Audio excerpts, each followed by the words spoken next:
it's cold. Inappropriate bathtub challenge. And it's cold. And I thought I was gonna take a break and go off to do a treatment center, but I couldn't. I started working with therapists heavily, and I couldn't figure out, like, what do I want to go for? Like, what is my real issue? What is really, and I didn't know. So, he's an artist, you know, I don't want to end up in some center for damn, you know, people that can't see well, but I can, you know, but I'm seeing pretty decent. You know, I don't want to be in there doing, like, you know, that little chart, the E, M, you know, leftward E, upward E, and I'm just fucking acing the shit, and everybody else in there got a damn, you know, one of those sticks they're, you know, beating or whatever, looking for, mullet number 2. You know, whatever I guess you just try to beat the whatever you got truth out of the air in front of you. I don't even know what they do with, if you have like a blind stick or whatever, but, or just get the air to tell you what's in it. I don't even, that whole thing's never made sense to me, but, anyway, I'm losing my train of thought. But yeah, so I wanted to see what was going on, man, so I started, and I couldn't find like an exact place that I wanted to go, and I didn't know what for. I just knew that I wasn't feeling good. So I just decided to go to meetings. I started going to meetings for like, they're basically like sex and love addiction, but the real thing, you're in there, that wasn't my thing. I don't have a sex addiction. Yeah, but I do have like I noticed an addiction and a interesting relationship with attention and admiration, especially female admiration. So I started going to a lot of meetings about that, and I started going to a lot of AA meetings. I was going to 2 meetings a day. What kind of meeting would you go to for admiration? Just to be social, just to have like a social environment that was like a place where people were sharing their thoughts and feelings.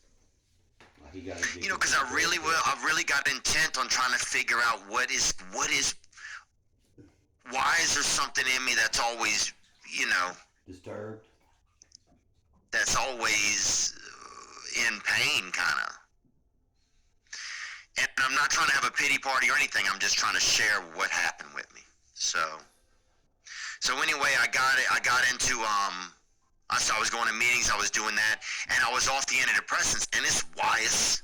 Dude, you'll be talking to somebody and like, somebody will pat you on the back, and it feels like a pat on the back you never got, and you just start just tearing up, and it's real.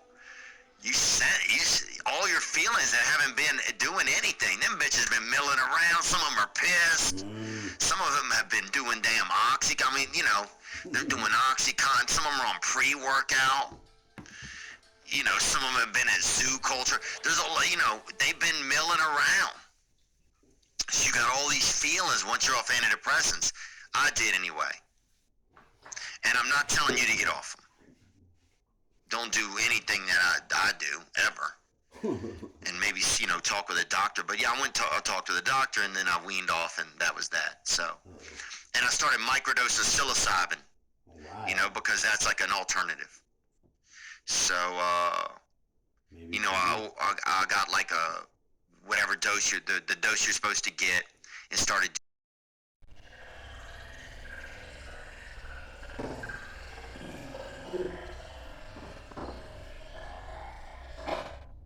I want you folks to remember to keep your hands inside of the vehicle at all times.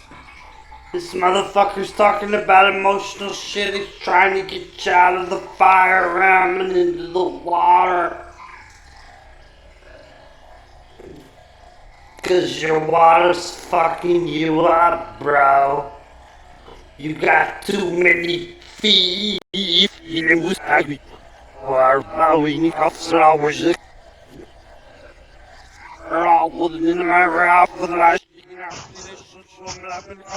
you're gonna start working on your emotional body and you don't have the need to take a bath and you don't have the secondary mullet to put in the middle of your tree of life to go down the strength and line card that has snake. My dad brought in the snake skin today. He came into my room and he had snake skin in his hand. And then you don't have the mouth, the whirlwind to worry about saying all the wrong shit. Then you should just stop trying. He was in with Tony Hawk, and I talked with Neil about it. Oh, and a friend of mine. Gotta have friends. A couple friends of mine went. Brittany Schmidt, a comedian, she performed with me somewhere. She went. A couple people went. And so next thing you know, I got signed up. I got signed up for ayahuasca, man. And so I was seeing my therapist. I'm telling my therapist this is what I want to do, and they were in support of it. And so, like, a lot of therapy, and like I was getting some pretty good traction with a lot of my feelings and things that were making me upset. And then I had this moment during the holidays too. This was a big part where, you know, a lot of my stuff has come from, you got issues, bro? I think childhood neglect, really. I didn't, nobody was really tickling me. Nobody was looking at me and loving me. And I'm not complaining. You know, it hurts me, but I'm not really, I'm not here to complain about it. I'm just telling you what happened. I was free. So, I was home for the holidays, and but did you die? I was down by my mother's house, and you know, I'd really just been struggling, and I had a lot of feelings because I'm off these antidepressants, and come on up, dude. And I'd kind of been keeping my distance from my mother. There's something about the relationship that's been tough for me, and I don't know what it was. And I just needed some space. Come on, man. Come on up here. And I went down to her place, and I was sitting there with her, talking, and she'd given me a gift. And this guy told me that I was and I just dead. broke down, man. I was just sobbing. I mean, just got like, a limp wrist. damn, just like Niagara, What, like did you somebody, fall? like some, Did you catch it on the twist? you know, like some damn real estate wizard had moved a little, you know, 8 square inches of Niagara from Canada right down onto my face in Louisiana. He loves you, man. And I'm You know just you want to come up here. bawling. Needed it. Just really just suffering, honestly. Just Has this ever happened? just a lot of stuff, I think, from just probably being young. I don't know. Who knows? It's a mystery. And Everyone's got to learn their own shit. and my mom, she didn't say nothing. She didn't come and put her hand on me or say anything. Oh, she didn't want shit. So after a few minutes, I got myself together, and I asked her. I said, "Well, dang, Ma, I said it seemed kind of strange that I'm sitting there really suffering, and you didn't check on me, and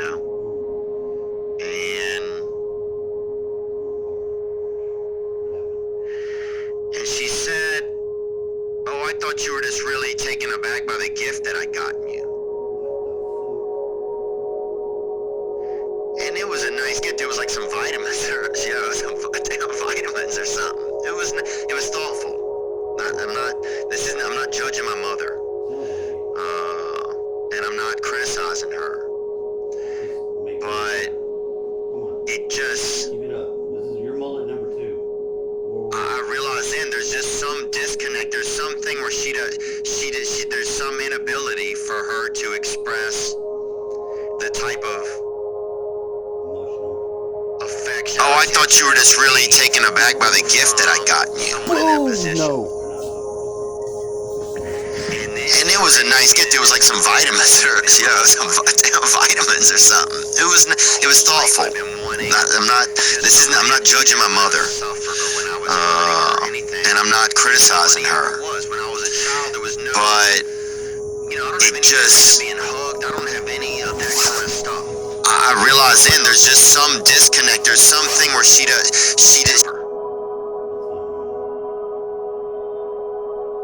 And I'd always thought that maybe if I do something, if I behave a certain way, if I achieve a certain achievement, then I'll get this relationship